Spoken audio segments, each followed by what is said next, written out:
knock it off, okay? Yeah. The episode is starting, and I need some information from both of you. Seriousness here. Daren, how old are you? 45, Dano. 45. Okay, you are getting nothing. Financial confidence for your hip pocket. Money is really just energy. Thanks for checking out It's All Money. That's what we're talking about this week on It's All Money. They're already laughing. I love it. See, we're trying to make it fun. Who wants to watch an episode on Social Security? You do, because we have information that you may not know. My name is Dano Weir. I'm the marketing director for Sonoma Wealth Advisors, also a podcast host. This is our conference room off the Sonoma Square, and I'm joined by my co-host, Daren Blonski, CFP, co-founder of the firm, and one of our advisors, Clay Dunkle, CFP, who is also a certified national Social Security advisor. And we are talking about Social Security today, Clay, which is going to go broke. That's the question. That's the thought in everyone's mind. We heard that on a headline it's going to go broke. All right, that means it's going to zero. I was shocked to find out from you about a month ago. Not necessarily the case. That's right. Go broke. I mean, I guess it depends on how you're looking at it, and a lot of people have heard this. It's been on the news for years, right? Very political on the news, right? Oh, it's sure. A huge political issue. Like, hey, Social Security is not going to be around for you, right? Like, is that actually the case? Now, is the program in trouble? Sure. It's not in good shape, and it's not on a sustainable path right now. But so is the U.S. government. Yeah, so I mean, let's just be real here. You said the P word, political and government. I want to say something right up front. Today's episode and everything we do, not political.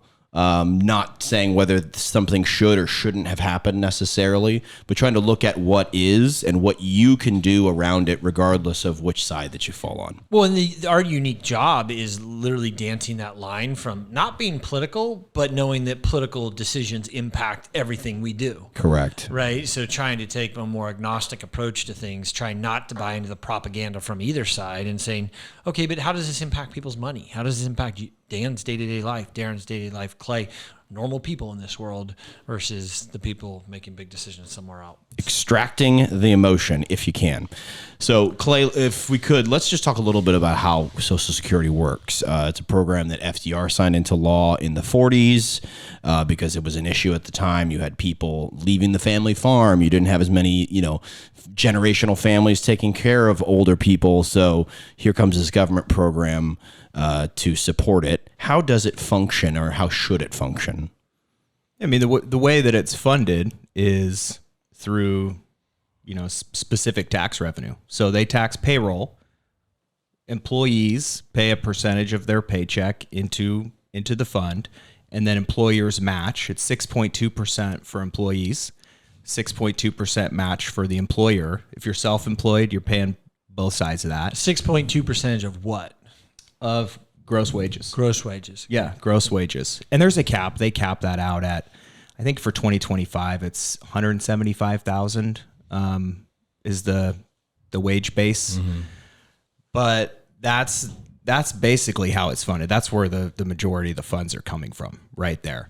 And what's going out the door is benefits, a variety of different benefits. There's retirement benefits, there's disability benefits, surviving spouses, widowers and widows and widowers.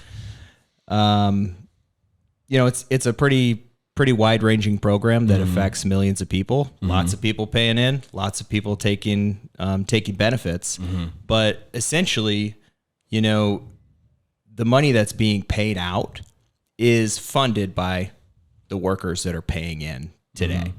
Right? So, your folks, my folks, they're taking a Social Security payment, but it's being funded with our paychecks each and every week. So if it's working well, then it almost becomes a measure of GDP, because you've got people, it only exists because you've got people working jobs. Correct. In America. Yeah. Mm-hmm. That are paying into this thing. And then if it's solvent, right? If it's above the drowning line, if it's above the water, you've got more people paying in than you're taking out to pay people who need it. But the issue at hand, and that we've been hearing about, is that the people who are taking it are exceeding the people who are the amount that's being paid in. Is that it? That's right. So through the 80s and 90s, there was actually a surplus, right? More money coming in than's going out. So that's great. That means that they can accumulate a surplus, put it in this trust fund. They can invest that money, not really investing it in traditional securities like a pension would, but they're investing in U.S. Treasuries, and kind of saving it for a rainy day for the time period when there actually would be a deficit. Mm-hmm. So I believe it was 2013, maybe 2014, that's when it kind of turned, the table turned, and they didn't have enough from receipts to pay out the benefits. Now, what they were able to do to kind of supplement that deficit was take some of the interest from the trust fund. Mm-hmm. Come 2020, 2021, interest wasn't going to cover the deficit. Deficit's getting too big. Now they're diving into the principal to be able to cover what their obligations are to pay out. That's where the trouble is, right? Now we've got this trust fund. Today, I think it's 2.7 or 2.8 trillion. It's an astronomical number, but they're saying that trust fund is going to be depleted by 2033, 2034, that time period. So when that happens, right, there's still the money that's coming in from payroll tax. Everybody's still going to be working, paying into Social Security. There's just not this backup default funding option to tap into. Now the amount that workers paying in are going to be able to cover for funds going out is roughly 80%. I've seen different numbers, 79 to 82%, something like that. That's sort of where the estimates are lying right now. So in theory, for those that say, oh, Social Security is going away, it's going to be gone, in theory, government can do anything. Part of the reason that politically nothing's being done about Social Security is because it's a political football. It's a hot potato. Like, who wants to touch Social Security and deal with re-election, right? But in theory, so when people say to me, hey, Social Security is going away, well, no. I mean, worst case scenario, we'll get 80% of our benefit, right? As long as there's enough people paying in and people pulling out. So your benefit might, in theory, could get reduced. What's more likely to happen is the people who vote more often will get less penalized than the people who vote less often, right? And so what do I mean by that? So part of the reason that we considered entitlement spending Social Security in the United States is because the people who typically vote are the people who are retired and benefiting from it because they have more time. 1. 2, people who are working more active, raising families, their voting records are not great, right? Because they just don't show up to vote. So politicians know that, right? So they're not going to penalize the people who are more likely to vote for the sake of the people that aren't showing up to vote, right? And that's just basic political whatever 101, right? In theory, because if the trust fund's done, all they would have to do is decrease everybody's benefit across the board, which, to your point, Dan, would be a massive hit on GDP, right? Because think about that. If everybody got a 10% pay cut, it would be absolutely an economic disaster. And you don't think that would be a popular thing to do? I don't think that'd be a popular thing to do. So I don't think the politicians have the political will. Mm-hmm. So what I think is going to happen is until they can't any longer, they're just going to keep kicking the can. No one's really going to fix the issue. Mm-hmm. It'll work until it doesn't, and then we'll have to really deal with the fallout. But I think what the piece that was shocking to me, and I don't know why I never thought it through, but this is what happens. Speaking of being a busy working parent and person in society, you don't sit there and go, I'm really going to hunker down and figure out this Social Security thing that's not going to affect me, right? Yeah. In my head, there's just like an account in the sky, and then when I turn 65, they start sending me money from it. But I heard that it's going to run out, and so when it runs out, then I just think I get zero.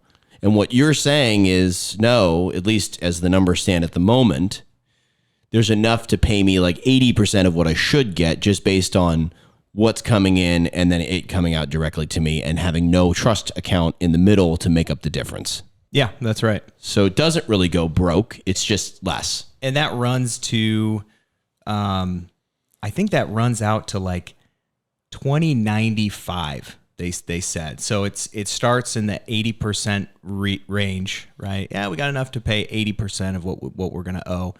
And then I think it drops down to the 70 to 75 range, 80 years from now. So that's a pretty long runway of being able to cover a substantial portion of the liabilities each year. What does that mean? Can we pull up some of the slides that we have? There's, we went through a few of these numbers. Yeah, just to give an example, right? The receipts. So they're pulling in 1.3 trillion. This was 2023 numbers. And the expenditures, 1.3 trillion. So the expenditures there are just a little bit over what came in, resulting in a $41 billion deficit. Well, couldn't we just get some billionaires to fund the deficit? Start making some calls. Let's go to the next slide and see what's there. So 2034, there's that number. Okay, so again, just to clarify, it says Social Security Trust Fund combined to disappear by 2034. That's that in-between account that's supposed to be the surplus. The slush fund. The slush fund to make sure that, if everyone in the world stopped working, there would be money to pay out people their Social Security benefits, not in the world, in America, right? That's going to be gone, but you'll still be having the current people working paying the people who used to work. Yeah, that's right. So how do we address 83% is not going to cut it. Right. So how do we address that? It's a simple equation, right? Increasing what's coming in the door via tax revenue or decreasing what's going out. I think decreasing what's going out is, like he was saying, pretty unpopular. Kind of a local hot potato. Yeah, for sure. Sure. The people who vote, hey, we're going to cut what you get. Like, that's probably not going to go as well. I don't think so. Yeah. But you're saying increasing that when you look at your pay stub and you see Social Security and that line comes out, that number would be bigger to help make up for this difference. Right. That's right. But another way is that if more people started working or doing more work, right? Sure. No? Also unpopular. Well, so I think the other piece to understand about this is if you look at generational dynamics and when you look at the number of baby boomers retiring is about double what Gen X is, right? The next generation coming through the system. So in theory, Gen X is reaching its prime working age where they're paying most into the system, but they're only half is what the baby boomers are. So you have to wait for these other generations to catch up with work to then renew the system, right? It's effectively the world's largest pyramid scheme. Let's be real. So you have to have more people paying in. We said no hot takes. We said no hot takes. That's the issue. That's what's creating the issue. And what's really interesting, I'm going to blow you guys away with this really cool term. It's called a socio-technical system. This is from my OD psychology. So a socio-technical system is where when we started controlling birth rates in the United States through birth control and things like that, we saw an immediate drop off in the number of people being born in the United States. Plus, then we've started seeing all these toxins enter our environment, which has really impacted fertility rates, which is more the issue right now. And you hear a lot of people talk about population collapse and that a possibility. If we don't have enough population coming in, then you're not going to have the refunding of these entitlements. That's what I'm saying about the number of people working and the measure of GDP. It literally is like you having a job is not only good for you, but you're literally helping perpetuate this whole other system for all these other people. And if there aren't 10,000, 100,000, a million more of you coming in the door, because you're going out the door eventually too, the whole thing that really could collapse. Right. Well, and what we see this coming through now. If you look at the tax proposal that's now starting to be going in front of the House and being floated between all politicians. As we record this May 2025. Correct. So that's going through right now. And part of that tax proposal is to increase the tax credit. So why are the politicians doing that? Because they see the population collapse happening. So they're trying to induce parents to say, hey, I want to be a parent. They're literally paying moms to stay home and have kids because they're so fearful of population collapse. Look at China. Everyone says, oh, China's going to take over the world. Nuh-uh. Go look at their population maps. they're going to collapse in population long before that happens. So all these entitlement systems were set up, they worked as long as there was more people working. But when that changes, it doesn't work. The math doesn't work. And that's what we're facing here. Yeah. The math just doesn't work. It seems super deep, but honestly, that when you really start boiling it down, it comes down to those things. You know what else is interesting about that? The big, beautiful bill is we're talking about, income needs to go up or payments need to go down. They're kind of doing the opposite on both sides to Social Security. Right. And it's because, we got this 2034 number. This administration's not going to have to deal with it. So I think they're just trying to take a win here, but they're trying to say, hey, let's decrease taxes on the Social Security benefits, which is part of what pays for this. And they're also saying, what are they saying on the income side? Let's see. They got rid of payroll tax. This may have been They're trying to get rid of income tax, right? So they're saying anyone below 160 grand, the current proposal, doesn't pay income taxes. That's what the Trump administration's floating, right? So if they're decreasing income taxes, are they going to also decrease all of the Social Security? Because you think about who's mostly paying into the system. It's everyone below 160 grand, because once you get above a certain level, so the tax proposals on the table right now will literally collapse this thing more, right? But nobody wants to deal with it, and that's the point, right? Nobody, I don't want to deal with this political hot potato. Let's kick the can. Well, they know someone else will have to deal with it, and they can take a win making people feel good right now. Or in theory, if they've reduced the amount of taxes, if you got rid of income taxes, would you then spend more, which would then spur the economy, and then that causes more jobs, which would then, is that maybe what they would say? I'm not saying that's necessarily right or wrong. Is that what they would say? But that might spur lower paying jobs, but because it's retail jobs, right? It's consumption jobs. It's not going to funnel back into Social Security. So I think they got to figure that piece out. Yeah. Okay. But what politician is excited? Here comes my reelection. Let me just fix this problem. Said nobody, right? And that's why we're in what we're dealing with. Let's buckle in and figure this one out. Yeah. Well, I think what else is interesting, and this probably helpful for listeners, as far as expenditures for Social Security, those actually went up because of a change to the windfall elimination provision and the government pension offset. This went into effect at the beginning. It's retroactive to the beginning of 2024, but workers who were covered under Social Security partially for part of their working life, and then they've got a benefit from a non-covered pension, you have some kind of government pension, they potentially got their pension reduced, or their Social Security reduced rather, because they had the pension. Same thing for surviving spouse, right? You're receiving a pension, you're not able to get your late spouse's Social Security benefit because of the access to the pension. Those provisions have been eliminated as of the beginning of 2024. So money going out the door is higher than it was in So wait, let me just make sure I understood what you said. Yeah. So we just finished telling you we're going to go broke in 2035. Well, in a sense, we're all going to have to take 80% of Social Security. Sure. And the government then just voted to say, yeah, we're going to allow double dipping again. Yep. Because that's during the Reagan administration, they rolled that back. CalSTRS, which is the teachers' pension system here in California, they couldn't double dip for many years. And now that's all changed. So now they can double dip. And that's not to be offensive to our teachers out there, right? Because we all know they're way overworked and underpaid. Let's be clear about that. But this double dipping thing really is problematic. So For the system. So the politicians are literally playing favor to their electorate bodies and making it even more difficult for us to succeed in the future in the political hot potato who wants to deal with the problem. Right. But do those people deserve it, right? Well, who deserves what, right? You can get into those issues, and that's what they would argue as they pass that.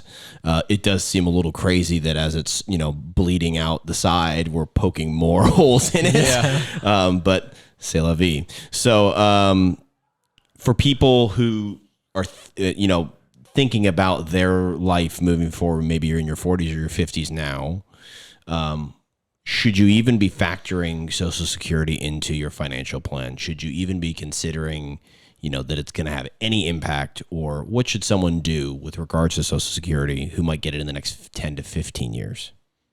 I mean, I'm planning for it not to be there, to be conservative, right? Because you're taking care of yourself. If you're saving for yourself in a retirement plan that the company offers, you know, in your bank accounts, or you're trying to build, you know, a little portfolio of investment real estate, whatever your retirement plan is, really focus on that, set yourself up, and then whatever Social Security has to offer is going to be, you know, a cherry on top. That's kind of my view. The other thing you go back to, and I always put these things in my sociological brain, right? And what is the purpose of Social Security? And the purpose of Social Security is to effectively keep everyone at minimum poverty level. And if you look at that from a political science standpoint, why keep everyone at poverty level? That's because in theory, we won't overthrow the kingdom if we're all at poverty level, because our bellies are full and we have the basic needs and necessities. So from just a pure sociological, political science standpoint, there's no government on earth that's going to say, no Social Security, have fun, because they know they're not going to be there anymore. We'll overthrow the kingdom. So I think it's safe to bet there will always be some component of Social Security. The question is how much? Is it 80%? Is it 70%? It will always be more opportunistic to lay the taxes into people who don't vote and don't have an opinion, which frankly, unfortunately, means that those who don't make a lot of money in this world, the middle class, will continue to get beat up. And I think that's the reality of the economic situation we're in. Right. So to Clay's point, you have to take care of yourself. You've got to save for retirement, right? 15% bare minimum of what you're earning throughout your working life. You need to be saving for retirement. If you're expecting the government to pay for your retirement, you're on a fast path to broke. And that's what we do basically, right? That's our job, is helping people realize that and then save money to get to that point where they can retire. But if you're relying on government, I got news for you. Ain't going to happen.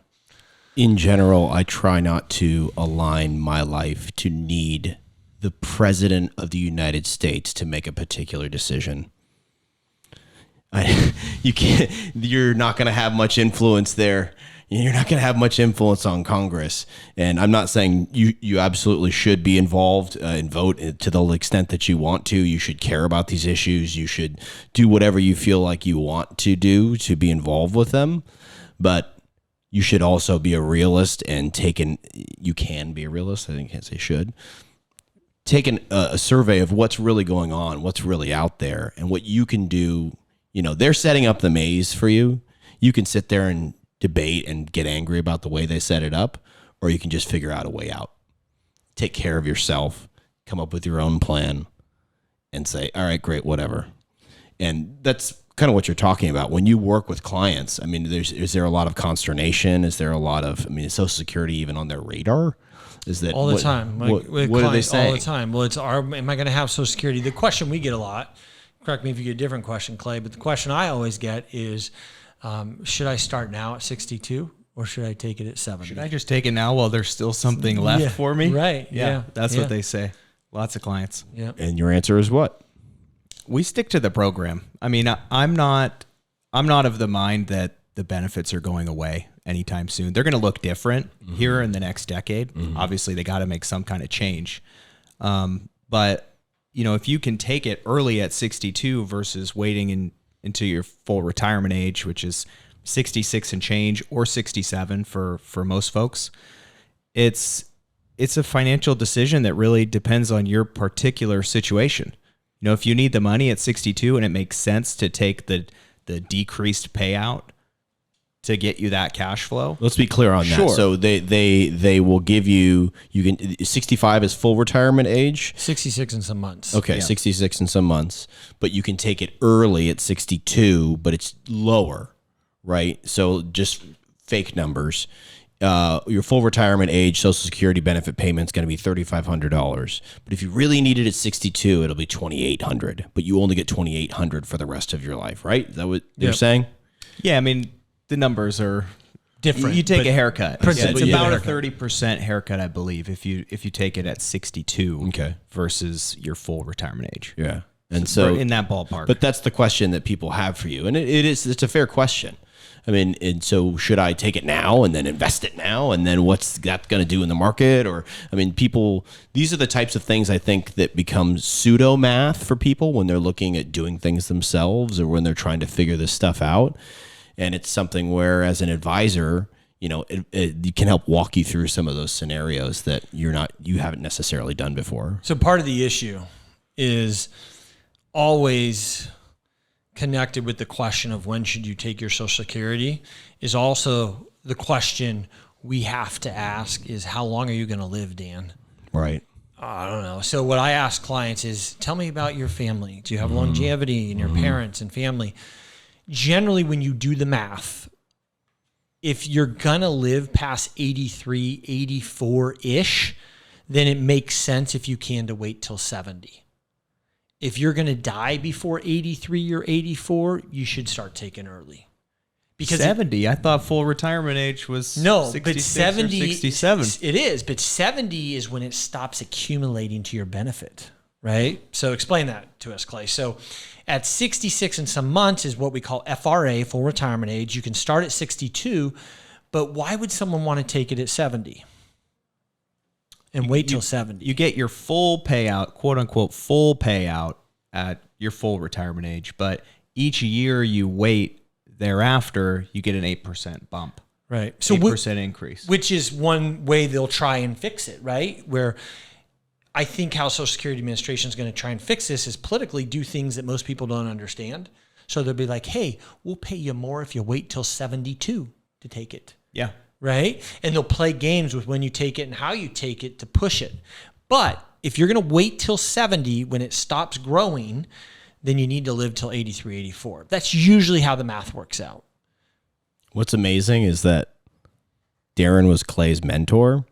And so the way that they interact on certain stuff, especially when Daren's like teaching him things, it's like a total He knew what I was saying. Qui-Gon, Obi-Wan situation. And it's just that's why I just stopped and smiled. I just admired a little moment. Clay knew exactly what I was doing. I know. was leading this question. Because he's done it before. He's had to learn, right? From the math. It's fun to watch. So they're going to give you more if you take it past 65. 66 and some. So 66 and some. Let's make this really clear for people, okay? You can take it as early as 62, but you're going to take a reduction in benefit at age 62, especially if you're still working. Because the more you're working, they're going to take it down on you further. At 66 and some days, they're not going to knock you for working anymore. That's your full retirement age, okay? It will keep accumulating for you until age 70. So that's what I was going to say. So they're going to give you a bigger benefit, but they're doing that because they're basically making more on the bonds that they're buying with it? Like, why would they? Because you're delaying benefit, and they're running actuarial tables to figure out you're going to die and not get your benefit. Right. That's what I'm saying. Yeah. I'm wondering they're keeping more money in the pot. Correct. That's why they're willing to give you more is because they're able to invest it for longer without you taking it. But if you're going to live to 90, then it's totally worth it. So if you're looking to really stick it to the government, go vegan, exercise every day. I'm going to 99. They're going to get a bad deal on me. Yeah. Right? Even then, it's probably not a great deal from all the money you paid in your whole life. I think the average white male, whatever, however you look at it, is like 70 and change. The life expectancy in the United States now, right? Somewhere right there, if I'm not mistaken. So then with that in mind, you should take it as soon as you can. Right? So are you above average, Dan? Yeah. Right? So if you think about it, if you're going to die at 73, then you start taking. But most people don't want to believe that they're dying at 73. Yeah. They want to believe they're living to 90, 99. And that becomes the problem with giving financial advice because you sit across from the person and say, well, on average, you're going to die at 73. How do you feel about that? That's not an easy conversation. Yeah. Right? So that's why I say if you're going to live to 83, 84, you make that determination. I don't know. Mm-hmm. Right? But we've seen the circle of life in this business, and it usually makes sense to start.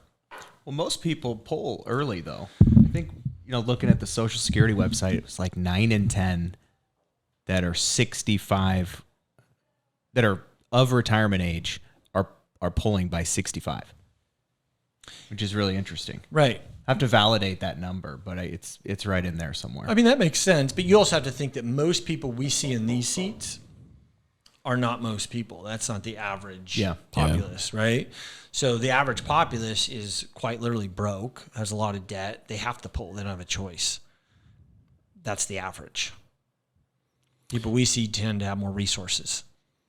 And they might be shaking out better than everybody else. Yeah.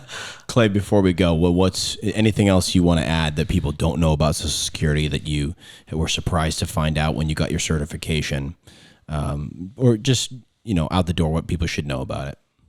I feel like we covered a good base of how the program works, how it's funded. Is it going to be around? Sure. Like, is it in trouble? Yes. But should people really be worried about if they're going to receive a benefit? I don't think so. I think they make their adjustment in the next decade, end of this decade, beginning of next. It's going to look a little different than it does today, but there's got to be something there. We'll figure out how it goes. The goal of our show, It's All Money, is to give you financial confidence, not to tell you what to do, not to say necessarily what's wrong and what's right, but to share what we think are facts. Facts can be disputed sometimes, but what we think are some of the realities of working with money, whether it's your own, whether it's a government program, and then empower you to make your own decision. And we hope that today's episode helped answer the question, what happens when Social Security goes broke? Likely will not. You likely will still get something, we think. So I hope that brought you a little bit of peace. And if you'd like to learn more about us and how we work with our clients, including helping navigate Social Security, we're Sonoma Wealth Advisors, sonomawealth.com. Also in the description of this episode, there is the link for the free wealth analysis. And we'd love to talk to you if you're not already a client. sonomawealth.com. And Clay, thanks for being on the show. Thanks for having me. This content was produced by Fermata Advisors, LLC, an SEC-registered investment advisor. DBA, Sonoma Wealth Advisors. The opinions expressed by Fermata Advisors, LLC on this show are their own. All statements and opinions expressed are based upon information considered reliable, although it should not be relied upon as such. Any statements or opinions are subject to change without notice. Information presented is for educational purposes only and does not intend to make an offer or solicitation for the sale or purchase of any specific securities, investments, or investment strategies. Investments involve risk and, unless otherwise stated, are not guaranteed. Information expressed does not take into account your specific situation or objectives and is not intended as recommendations appropriate for any individual. Viewers and listeners are encouraged to seek advice from a qualified tax, legal, or investment advisor to determine whether any information presented may be suitable for their specific situation. Past performance is not indicative of future performance.